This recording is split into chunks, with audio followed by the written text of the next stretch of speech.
नमस्कार, आप देख रहे हैं हिमाचल दस्तक वेब टीवी की प्रस्तुति दस्तक दिन भर। मैं हूं आपके साथ देवांश। आइए नजर डालते हैं आज के मुख्य समाचारों पर। टैक्स से भरा खजाना, पिछले साल के मुकाबले 3% की बढ़ोतरी। कोरोना की जानकारी देने वाले लिंक पर क्लिक करने से बचें, शातिर जानकारी के नाम पर चुरा ले जाएंगे डेटा। साइबर अटैक का खतरा। आचार संहिता का उल्लंघन कर रहे मुख्यमंत्री जयराम ठाकुर, कांग्रेस ने जड़ा आरोप। सरकारी मशीनरी का किया जा रहा दुरुपयोग। एचआरटीसी को मिले 359 नए ड्राइवर, निगम प्रबंधन ने जारी की अधिसूचना। 5 दिन बाद बारिश होने के आसार, 4 से 5 अप्रैल को बारिश के साथ ओलावृष्टि की चेतावनी। मौसम विभाग ने 10 जिलों में जारी किया येलो अलर्ट। केंद्र के आदेशों के बाद भी वोकेशनल शिक्षकों को नहीं मिल रहा बढ़ा हुआ वेतन। 894 स्कूलों में सेवाएं दे रहे 18,000 शिक्षक। नहीं रहे पूर्व मंत्री मोहनलाल, जालंधर के निजी अस्पताल में ली अंतिम सांस, अरसे से चल रहे थे अस्वस्थ। और अब समाचार विस्तार से। वित्त वर्ष 2020 से लेकर 21 में राज्य आबकारी एवं कराधान विभाग के कुल रेवेन्यू कलेक्शन में पिछले साल के मुकाबले 3% वृद्धि हुई है। मुख्यमंत्री जयराम ठाकुर ने कहा कि पहली तिमाही में राजस्व संग्रह में 52% की गिरावट दर्ज की गई। कोविड-19 महामारी के कारण लगे लॉकडाउन के कारण शुरुआती महीनों के दौरान आई रुकावटों को कम किया गया, जिसके बाद राजस्व संग्रह दूसरी, तीसरी और चौथी तिमाही के दौरान क्रम शुरू 4%, 23% और 34% बढ़ा।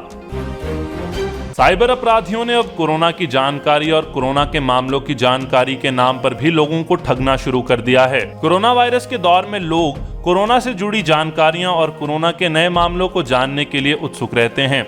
साइबर अपराधी इन्हीं बातों का फायदा उठाकर लोगों को ठगने की कोशिश कर रहे हैं। साइबर क्राइम पुलिस ने सलाह दी है कि कोरोना की जानकारी देने वाले किसी भी लिंक पर क्लिक ना करें। प्रदेश कांग्रेस कमेटी ने मुख्यमंत्री जयराम ठाकुर पर नगर निगम चुनावों के लिए लगी आदर्श आचार संहिता का उल्लंघन करने का आरोप लगाया है। प्रदेश कांग्रेस कमेटी का आरोप है कि सीएम ने मंडी दौरे के दौरान सरकारी मशीनरी का दुरुपयोग किया है। कांग्रेस इस मामले में अब राज्य चुनाव आयोग को शिकायत करेगी। प्रदेश कांग्रेस वॉर रूम के प्रभारी वेद प्रकाश ठाकुर ने आज इस संदर्भ में प्रदेश के चारों नगर निगमों के पार्टी प्रभारियों से प्रमाण सहित प्रदेश सरकार के नेताओं द्वारा आदर्श आचार संहिता के उल्लंघन के सभी मामलों को जिला निर्वाचन अधिकारी को भेजने व उन शिकायतों की प्रतियां प्रदेश कांग्रेस मुख्यालय को तुरंत भेजने को कहा है, जिससे राज्य चुनाव अधिकारी के समक्ष भी ये सभी मामले उठाए जा सकें। एचआरटीसी के काफिले में 359 नए ड्राइवर शामिल हो गए हैं। इन ड्राइवरों की नियुक्ति के संदर्भ में एचआरटीसी की ओर से अधिसूचना जारी कर दी गई है। ऐसे में अब 359 नए चालक एचआरटीसी की बसों में अपनी सेवाएं देंगे। निगम प्रबंधन ने चालकों की 1 माह की ट्रेनिंग के बाद प्रदेश के विभिन्न जिलों के बस डिपुओं में नियुक्तियां दे दी हैं। वहीं चालकों के नाम जिला और यूनिट के हिसाब से ऑफिस ऑर्डर भी जारी कर दिए हैं। आगामी 1 से 2 दिनों में चालक बसों में चढ़ेंगे।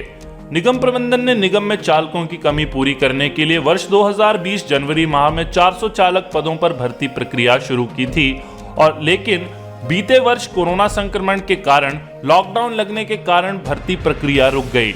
लॉकडाउन के बाद अनलॉक के चौथे चरण में भर्ती प्रक्रिया शुरू की गई। इसके बाद करीब 1 वर्ष बाद नगर निगम में भर्ती प्रक्रिया पूरी की गई, जिसमें 359 चालक ही भर्ती हो सके। कई दिनों से चल रहा ड्राई स्पेल जल्द ही टूटने वाला है, बशर्ते मौसम विभाग का पूर्वानुमान सही हुआ तो। जी हां, मौसम विभाग के अनुसार हिमाचल प्रदेश में रविवार से मौसम करवट बदलेगा।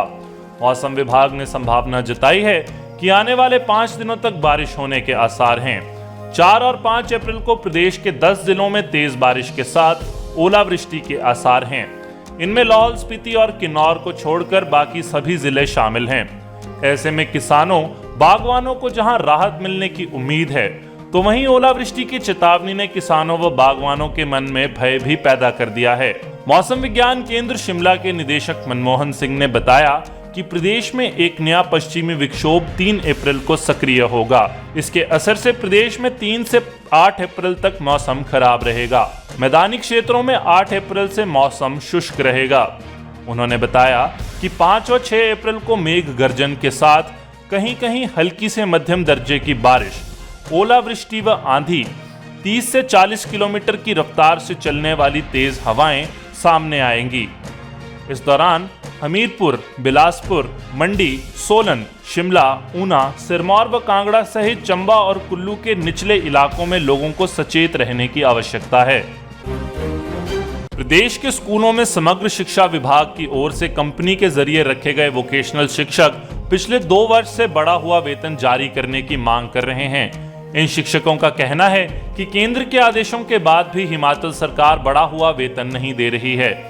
इस मांग को कई बार प्रदेश के मुख्यमंत्री जयराम ठाकुर, शिक्षा मंत्री गोविंद सिंह ठाकुर और समग्र शिक्षा विभाग के प्रोजेक्ट डायरेक्टर के समक्ष भी उठाया जा चुका है, लेकिन अभी तक बढ़ा हुआ वेतन जारी नहीं किया जा रहा है।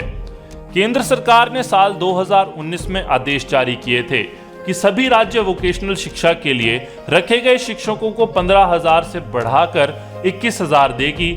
और तो और हिमाचल को छोड़कर बाहरी राज्य पंजाब, हरियाणा और छत्तीसगढ़ सहित अन्य राज्यों ने भी इसे लागू कर दिया है।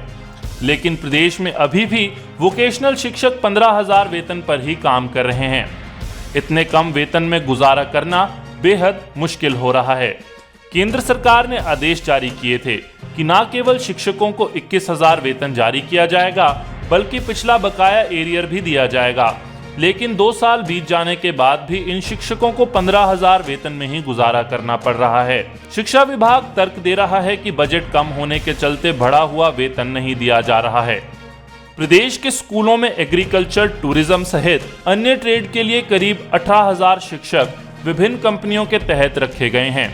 894 स्कूलों में यह शिक्षक अपनी सेवाएं दे रहे हैं। हिमाचल प्रदेश के पूर्व मंत्री मोहनलाल का शुक्रवार को देहांत हो गया। मोहनलाल अरसे से अस्वस्थ चल रहे थे। शुक्रवार को जालंधर के एक अस्पताल में उन्होंने अंतिम सांस ली। मोहनलाल राजनगर विधानसभा क्षेत्र से चुनाव लड़ते थे।